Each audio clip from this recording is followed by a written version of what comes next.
मैं सरकारी नौकरी में रहा, मैं दिल्ली यूनिवर्सिटी में लेक्चरर था, पहले असिस्टेंट प्रोफेसर था, 2 कॉलेजेस में पढ़ाए मैंने वहाँ।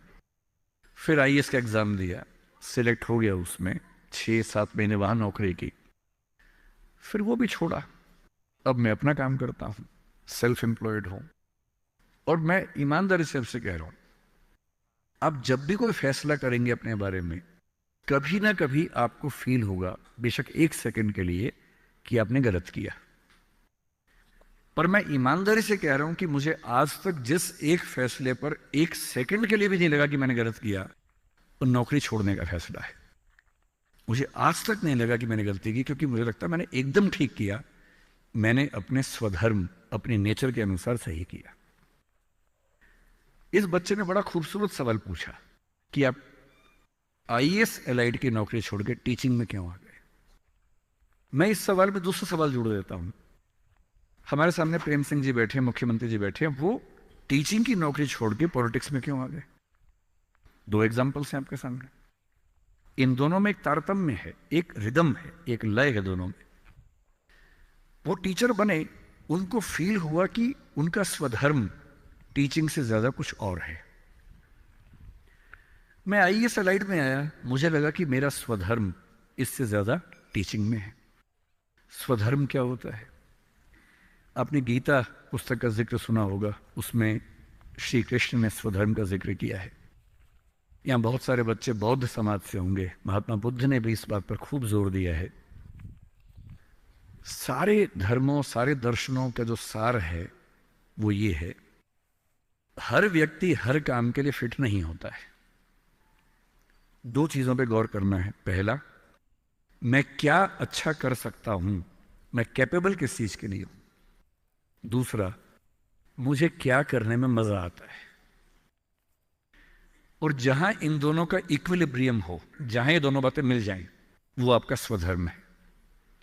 यानी जैसे मैं सिंगर बनना चाहता था, पर मैं इतना गंदा गाता हूं कि मैं जब घर में गाता था, मेरे पेरेंट्स बोलते तो मैं भारतीय सेना में चले जाना चाहिए, बिना बंदूक के विदेशी की तरह देख गा देना, बस वैसे ही मर जाएंगे सारे के सारे।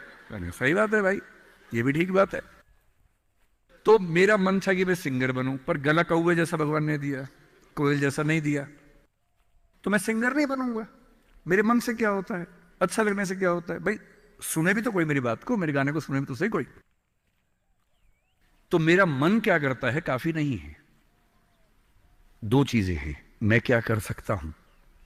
मैं बचपन से स्कूल में डिबेटिंग करता था, मेरे पेरेंट्स ने मुझे बड़ा सपोर्ट किया, और बचपन से ही मेरे पेरेंट्स ने, टीचर्स ने कहा कि तुम कुछ ऐसा करना कि मंच पर रह सको, पॉलिटिक्स में जाओ, एमपी बनो। तब मेरा मन भी पॉलिटिक्स में आने का था, स्कूल लाइफ में बहुत ज़्यादा मन था उस समय, बाद में नहीं रहा। तुम पॉलिटिक्स में जाओ, तुम वकील बनो, क्योंकि जब कोर्ट केस लड़ोगे तुम्हें बोलने की ताकत भगवान ने दी है, उसका इस्तेमाल करो। या टीचर बनो। टीचर की छवि हमारे समाज में बहुत अच्छी नहीं होती थी, हालांकि मेरे पेरेंट्स टीचर ही हैं दोनों, पर हमारे समाज में टीचर की छवि होती है। और हमारे देश का दुर्भाग्य है कि जो प्रोफेशन देश को गढ़ता है उसकी छवि बहुत अच्छी नहीं है। टीचर बनना बहुत लोगों का सपना नहीं है, मेरा तो है। और मेरा स्वधर्म, मैंने महसूस कर लिया कि मेरा स्वधर्म टीचिंग है। और स्वधर्म का मतलब वही 2 बातें जो मैं कर सकता हूं और जो मैं करना चाहता भी हूं। आपके मुख्यमंत्री जी अच्छे टीचर रहे होंगे, पर उनको बार बार मन में आता होगा कि मैं जनता के बीच जाकर उनके साथ काम करके क्यों ना कुछ ऐसा करूं कि पॉलिसी मेकिंग में आऊं। उनका स्वधर्म उनको वहां खींच के ले गया, तो उन्होंने वो किया। और इस दुनिया में जो भी सफल इंसान आपको देखे, कोई भी सफल व्यक्ति देखे, किसी भी फील्ड का हो, आप हमेशा देखेंगे वो वही व्यक्ति है जो अपने स्वधर्म पे चल रहा है, जिसने वही रास्ता चुना जो उसकी क्षमताओं यानी कि कैपेबिलिटीज और उसके इंटरेस्ट यानी कि उसकी इच्छाओं से मैच करता था।